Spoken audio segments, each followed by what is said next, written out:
Hey Giants fans, welcome to Only a Giant. Thanks for joining me. Not only is this the first episode of Only a Giant, but it's also my first podcast. So bear with me a little bit. I'm working on the kinks, getting things figured out, getting used to hearing my voice, which is pretty weird. But yeah, let me tell you a little bit about myself. Huge Giants fan, obviously. I wouldn't be here doing what I'm doing right now if that wasn't the case. I've always loved football in general, too.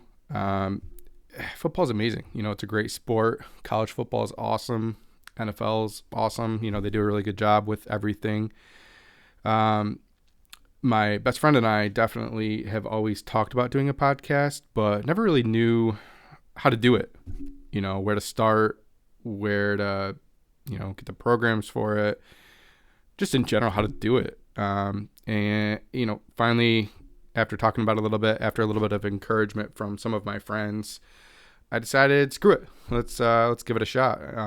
If this goes okay, my buddy and I may actually try to get a little bit of another podcast going as well, which we're pretty excited about. But we'll see how this goes first. You know, I want to get my feet wet a little bit, make sure I'm not horrible at this. A little bit more about me. I'm in the Syracuse area. I'm a licensed optician, in my normal day-to-day job, and I also do the marketing. I'm a marketing coordinator for the same company. That's about it. I do dabble a little bit into video games. I like to read a lot. You know, reading's definitely something I do to pass time for bed. Any type of science fiction, fantasy type stuff. So, this podcast.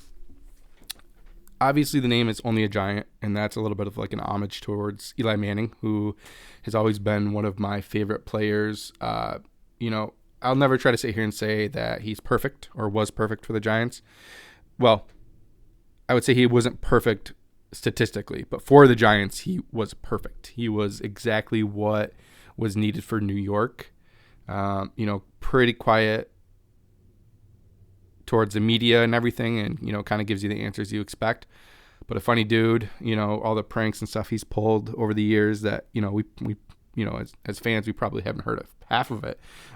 Anytime we get a little bit from Sean O'Hara or any of the offensive line, some of the pranks that they pull together, it's good stuff to hear. He's just he was perfect. He's never really flashy. Some of the commercials and stuff he did were hilarious. The one with Odell lifting him up, dancing, whatever that was awesome. So the name is Only a Giant, which was his quote from his retirement presser, which was along the lines, I don't have the exact quote in front of me, but for everyone, it's once a giant, always a giant. For me, it's only a giant, and that's just awesome. It really shows you who the man is. And, he probably could have played for another team. He probably could have backed up for Daniel Jones. He could have been here right now, but probably not. I think it was pretty much either retire or go play for another team. And I'm glad he didn't. It sucks that we kind of forced his hand with that, but it was time. So, yeah, that's the name of the podcast. Kind of what I'm looking to do with this podcast. There's so much great material out right now. I listen to podcasts all the time. Just a little bit of shout out. I listen to Talking Giants all the time. I listen to Clapback Sports, the Giants Insider. Those guys are all awesome. I'm not trying to take away from what they do. I actually kind of want to more compliment what they do and maybe just give some different stuff that you might not normally hear. I definitely want to preview Giants games. I want to review Giants games. I want to get heavy into the draft. I love the draft. I'm big into that. I'm not a scout, so a lot of stuff that I have will be, I'm definitely going to try to get into watching more myself and trying to learn, maybe how to do a little bit more of my own scouting and not just take information from people I trust. So that's kind of where I'm at with this. I do have some cool future projects that I think I want to do. Each podcast, each episode, I'd like to do maybe a little section about, a current beer I'm going to be drinking during the episode. I want to do probably, I think another thing I would really like to do is each episode I'm going to talk a little bit about a game in Eli Manning's career. Good, bad, ugly. I'm not going to just try to pick out the best of the best and, go from there. I don't really plan on talking too much about the specific Super Bowl games, although maybe that would be kind of cool to do with a guest, I guess. So we'll play that one by ear. But that's the general plan, I guess, of what I'm planning on doing. Anyway, well, let's get right into, we'll do a little review of the Giants-Bengals game, which, wasn't pretty. It was a win, though. And, Daniel Jones was out most of the second half, I believe. So, the fact that we still squeezed the win out, we were able to beat a team in the NFL. It's not the flashiest of wins, but it wasn't the Redskins. It wasn't the Eagles. It was another team with a backup quarterback. But, hey, it's a win. It's the NFL. Every team's good. Even the crappy teams are still good teams. And, like a couple years ago, I remember the Miami Dolphins lost. Maybe it was last year. Lost a bunch of games by like 1 point or 2 points or something like that. And look at them this year. Tua hasn't done a lot. Fitzpatrick's been awesome for them. I don't know what they're going to do there. Anyway, so Giants 19, Bengals 17. Like I said, too, Jones got hurt in the game. It was cool that he kind of tried to gut it out a little bit and get back in there, but I think it was even more important that he realized that, you know what, man, I'm not going to help the team hobbling like this. I'm going to make it worse. So I think he came in for maybe a snap after that, and then he just left. Hopefully on Sunday we have him, but I doubt it. It sounds more like Colt McCoy more than likely will start. I know Daniel Jones is traveling with the team, and that's cool, but that's probably more. Judge said something about it. Just, he's a captain. They want him to travel with the team. I think it's probably a little bit of a smokescreen just to keep the Seahawks not knowing. Could be Jones, could be Colt. We'll find out. A couple of things that stuck out to me about the Bengals game. I'm not going to get too heavy into it because it's, Thursday already. But a couple things that stuck out to me against the Bengals. Jabril Peppers. The play in the first half where he came over and deflected the ball with A.J. Green on that kind of little rollout left. That was amazing. Over the years, probably the last 3 to 4 years, man, our defense had no discipline. That play would have been a walking touchdown. I mean, I can think of 3 or 4 times off the top of my head this year where our defense was disciplined and they were in the right spot, where previously, Antoine Bethea was sucked up and then slower than dirt to get back. Or even like when we had Andrew Adams, I can remember a game against Dallas. I can't remember the receiver off the top of my head. Play action, bootleg, and he bites and just so wide open. It's so frustrating to see stuff like that. So the fact that this defense is so disciplined, they might not be the most talented, although I would probably argue we have some all-pros on this defense right now. They might not be the most talented. We might not have the best pass rush, but they're disciplined. And that is so refreshing. That's so nice to see. I don't remember the last time we had a disciplined defense. Even thinking back to Coughlin, definitely not. We had one good year of defense with McAdoo, but I think that was the year of Andrew Adams, of the play I was specifically thinking about.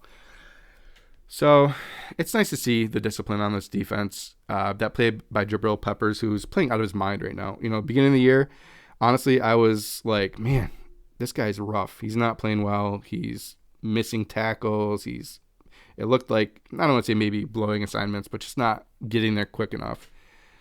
Beginning of the year, you asked me, I would have said, no way, we'll sign him long term. even now, I think that I would sign him long term, but it wouldn't shock me if we didn't. We have, McKinney, who could probably play a similar role. Logan Ryan, somebody that I would strongly consider bringing back. I know he's a little bit older, but man, he is a veteran on this defense that we need. He's showing the guys the right way to do things, and I think he's more valuable than just the position himself that he plays. He's showing the young players, and we have a bunch of young players on this team, the right way to do things, and that's invaluable. That's huge. If you don't have that, you run into issues where players start getting into, me. And that's what I think. Another interesting part about Jabril is, do they sign him? Obviously, we have another year, but I'm curious to see how Judge and Gettleman handle contracts going forward. The years with the Patriots, I don't necessarily think Judge had a lot of say in things, but the Patriots way often was letting players walk a year early than, paying them the big bucks or anything like that. So it'll be interesting to see what we do going forward. I don't know if, we're going to re-sign Leonard Williams, if we're going to re-sign Delvin Tomlinson this year. Next year, we'll have to worry about Jabril and Evan Ingram. Do we hand out big contracts to all of them? I doubt it. Right now I'd probably say Leonard Williams is a must. I'd really like to keep Delvin Tomlinson too this year. At what expense? Cut Golden Tate, fine by me. Solder, they'll have to figure out something with that. I really don't see him on the team next year. Whether they have to designate him as a post June 1st cut, whether he retires, maybe he takes a pay cut. I don't know. That contract sucks. And that's one thing with Gettleman too. Everyone brings that up. What was he going to do that year that we signed Solder? No one wanted Eric Flowers to start. There really wasn't a lot of other options. Maybe that's something I can look into a little bit to see if there were any other options. We needed a left tackle though. If we went to the season with Eric Flowers at left tackle, fans would have revolted. So, it's the way the NFL works. You gotta pay players. It is what it is. So, back to the Giants-Bengals game. Sorry, I got in a little bit of a rant there. Another thing that stuck out to me was Graham Gano, 4 for 4 on field goals. Unsung hero on this team. I know kickoffs were an issue. He missed a tackle that in the beginning of the game that gave them the touchdown on the kick return. But he's still playing out of his mind. I mean, I don't know how he wouldn't be a Pro Bowler this year, dealing with COVID for a little bit, not missing any time, but 25 for 26 on the year. 25 for 26 on the year. That is awesome. His long's a 55-yard field goal, 17 for 17 on extra points. Just this guy's a stud for us, and I hope he stays here for a long time. So he stood out to me. And then obviously Cam Brown made some good plays. It was nice to see him kind of save that punt return at the end. Carter Coughlin had a couple of good pass rush moves that I saw. It's nice to see the young guys getting in there and making plays. Tay Crowder made some plays. Going forward with Kyler Fackrell going on to IR, you kind of got to assume these young guys are going to get some more time. Nico Lelos, awesome. Dartmouth guy. Wonder what his role is going forward. Is he going to, be on the active roster here on out with the Fackrell injury? Is he going to take some snaps? I hope so. I'd like to see him keep playing. The good thing is, Judge isn't going to put anyone in the game that he's not comfortable with. So the fact that he's in there means Judge wants to see him. Judge wants to see him make plays, and he made 2 plays. He made, that diving interception, and I could be wrong in this. I think he punched a ball out on that fumble from the tight end on the Bengals. I'll double check that, but he made a lot of good plays, in the right place at the right time. it's exciting. It's encouraging. It's nice to see us developing young talent. Um, it'll be more important going forward to see how they do. I can think of like BJ Hill when he was a rookie. He had a really good year. I think it was 2018. Same with Ryan Connolly, had a really good rookie year. Corey Ballantyne showed some promise in the preseason, but those are all players that kind of just stayed what they were. BJ Hill this year has actually played quite well, and I think he's going to be a big part of this defense going forward, I hope, as like a rotational guy. But he wasn't showing any improvement until this year, and that Patrick Graham got a hold of him. It's really encouraging to see these young guys develop, and I hope that we can keep going with that. Okay, enough about the Bengals game. Let's get a little bit into the Seahawks game. That's going to be a fun game. If we don't have Daniel Jones, it's probably a loss. I think that we can win without Daniel Jones, but we're gonna have to play damn near perfect. And is that possible? Maybe. It'll be really, really interesting to see how our defense responds to playing against Russell Wilson and a good good offense. And we haven't really had that yet, unless you want to count in the beginning of the year. With Pittsburgh in the second half, I guess Tampa to a point. But this is going to be a big test. This is going to tell us a lot about the team, a lot about, what we can do, what we can expect going forward. I hope that we can keep it close. Maybe a 24-21 game or something like that. I want to win, obviously. And if we have Jones, I think that there's certainly a good chance we can win. If we don't have Jones, they're going to have to tweak the offense a little bit. I have faith in Colt McCoy. I think that he can make some plays, but I don't feel confident winning with Colt McCoy. So it'll be interesting. I would say, with Daniel Jones, I think we have a really good chance to win. But I'm still going to say, around that 24-21 loss. With Colt McCoy, 24-14, somewhere around there. We'll have to establish the run. We'll have to kind of pit our strength against their strength, which is a little scary. Defensively, DK Metcalf is a stud. I still don't know why Schwartz for the Eagles even talked to DK Metcalf. Even, he fired him up by saying, if you guys haven't heard, he pretty much said, "You are not Calvin Johnson" to DK Metcalf pregame, and he took that personal.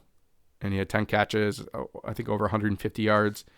He had a fumble too, which was pretty unfortunate, I believe. But he's a good player. I'm not going to sit here and say he's Calvin Johnson either, but why would you say that to a player pregame? It'll be interesting to see if we can slow him down. I think James Bradbury is definitely up to the challenge. But then what else? The run game has not been that strong. You have Tyler Lockett, who's been playing great. Greg Olsen got hurt a couple weeks ago, so they have a couple young guys. Disley, I think. Another guy there too. I can't think of off the top of my head. But Russell Wilson, he's the catalyst of the offense. Let Russ cook. If we can confuse him a little bit, which not many teams have been able to do this year, I think we can certainly make it a game. But we'll see. I do have a couple questions coming up that I'll talk a little bit more about that. So maybe this is actually a good segue into that. So yeah, let's start. I think I have 2 voicemails. Let's get into that. Hey Mike, this is Eddie from New York calling in. Looking at the Giants' schedule the rest of the year, can you give me a breakdown of which games you think they can pull out a win? And do you think we finish as division champions if Jones misses extended time due to injury? Eddie, thanks for the question. Let's start with the schedule, I guess. We have the Seahawks, obviously, Sunday. I'm going to go with a loss on that. I want to say win. I think a lot of that does depend on Daniel Jones playing or not. But we're going to go loss. So that puts us at 4-8. Cardinals the week after. Cardinals are not playing great. They're a Hail Mary away from losing another game. The play to DeAndre Hopkins, which was amazing. Even the rollout by Kyler Murray. That's something that you don't want to happen. You want to be able to put more pressure on him so he can't do something like that. But obviously he's pretty mobile, pretty talented. I do think that's a home game. I think we can beat the Cardinals. So that puts us at 5-8. Our next two games after that are the Browns and the Ravens. Browns is a home game, Ravens on the road, and then we end the season with the Dallas game. Browns are beatable. Their strength is a run game. They do hit the tight ends quite a bit. Jarvis Landry's a good player, but Baker's not playing great. Taking the shot at the Giants for drafting Daniel Jones was pretty dumb on his part when it's just plain terrible. Browns, that's a win, certainly a winnable game. So that puts us at 6-8 at that point. After that, Ravens, they aren't playing great, but they're still a good balanced team. They're a good defense. Maybe balance isn't the right word because they're very run heavy. But I just mean they have a pretty good offense. They have a pretty good defense. And, they're more of a good team. I think that's going to be a tough win for the Giants. Hopefully Jones will be back, by the Cardinals game. That's what I'm hoping. I'm going to give the Ravens game a loss, though. I think that's going to be a really tough game. They're going to be playing inspired, I would hope, because they're struggling to even be in the playoff hunt right now. And that puts it all on Cowboys-Giants, Week 17. So I have them at 6-9 right now, and if they win that game, they'll be 7-9. I think if Jones plays, we win that game, and the rest of the season, looks good. Dallas, they can't lose. They can't lose another game. Obviously, that does depend a little bit on what we do, what the Redskins do. Redskins are a pretty good team. I still look at Dallas a little bit more as the threat, as we did sweep the Redskins. It's funny, though. I think we are the only team in the NFC East to beat the Redskins, and we beat them twice. That's kind of crazy to me.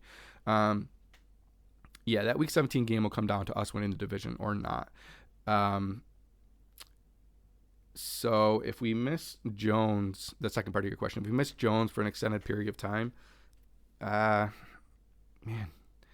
Seahawks still a loss. Cardinals, that's gonna be tough. I would kind of change that to a loss. I think I still think we could beat the Browns. Ravens loss, and then definitely gonna be tricky at the end. It would really depend on how Dallas finishes out the year. I still think we could be in position to beat Dallas Week 17 with Colt and win the division. I do think that's a strong possibility. Eddie, thanks for the call. Hopefully that answers your question. And I do have another voicemail to listen to, so let's get right into that one. Hey, Mike, first-time caller here. My name's Kyle, calling from Hastings. I had a quick question, NFL related here. I was wondering, who would you take in a battle royale to the death, Batman or Superman? Love to hear your thoughts. Thanks. Kyle, thanks for the question, man. Hastings, where the heck is that? Batman or Superman? I'd go Superman, easy, without a doubt, Superman. I actually have one more voicemail, so let's get that one in. Mike, hi, this is Juniper Spillington out of Newport, Alabama. I have a question for your Giants. What do you think about Saquon Barkley next year coming back behind the offensive line? Do you think they hang on to Wayne Gallman and Alfred Morris and Devonta Freeman? What do you think our running back looks like next year behind this line? Thanks for the call. I think Gallman has proven that he is certainly capable of being the number 2 back behind Saquon. Honestly, I think Gallman has proven that he can be a back in this league. So that'll be interesting. Had you asked me this before Gallman kind of took over and Freeman was here, I would have said, let's sign Freeman and let him back up Barkley. But kind of the way things are going right now, I'd love to have Gallman back as his backup. And even honestly, if we could get him 5 to 10 carries a game, that'd be ideal. Barkley behind this offensive line next year is going to be awesome. They're going to do nothing but improve. Nick Gates is playing better and better each week. Andrew Thomas, despite, the general media is just tearing him apart, and he has been playing awesome. He's been playing awesome the last few weeks. I have watched some of the Bobby Skinner offensive line reports, and, the way he breaks it down, the way he shows the improvement and what our offensive line in general is doing, man, that makes me excited. I do really think that this offensive line is going to do nothing but improve. I do want to see more Pert when he gets back. It sounds like he should be back this week, I think. I'd like to say that Pert is going to start this week, but he probably won't, but I think he'll get 15 to 20 snaps, somewhere around there. But I do hope over the next couple of weeks, Pert starts. I don't know if Fleming is a Colombo guy and a Garrett guy, and that's kind of why he's gotten the nod, even though for the most part, I would say Pert has looked better. It'll be interesting to see what happens going forward. I do think that Pert gives us the better offensive line, though. And going forward, obviously, big. I did have one Twitter question. Is Eli Manning a Hall of Famer? Eric, thanks for that question, man. Yes, he's a Hall of Famer. It's going to be hotly debated for a while. Is he a first ballot Hall of Famer? I don't know. Had Drew Brees retired last year and they both were in the same class, I bet you Brees would have gotten in over him, and that would have made it pretty tough. I definitely think Eli Manning's a Hall of Famer. Is he a first ballot Hall of Famer? I want to say yes, but I know the general opinion of Eli Manning isn't great, and it wouldn't shock me if he wasn't a first ballot Hall of Famer, but he's definitely a Hall of Famer. I really want to see him get involved with the media somehow, or coaching, something, because man, he is a great dude. It's great to hear his voice. He's smart. He's funny. I don't know if he ever would get into coaching, but I could see him in the broadcast booth. Side note, different topic. Tony Romo, man, get that man an offensive coordinator position somewhere, or a quarterback's coach or something. I'm a little surprised that hasn't happened yet, but maybe he's just happy where he is. I don't know. I'm going to end this podcast now. I just kind of want to do a short one and get my feet wet, and hopefully this wasn't too bad.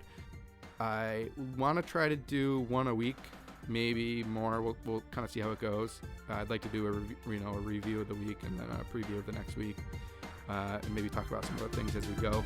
Thanks for listening, and let's go G-Men. Let's get a win on Sunday. Let's beat a good team with or without Daniel Jones. Let's freaking go. All right.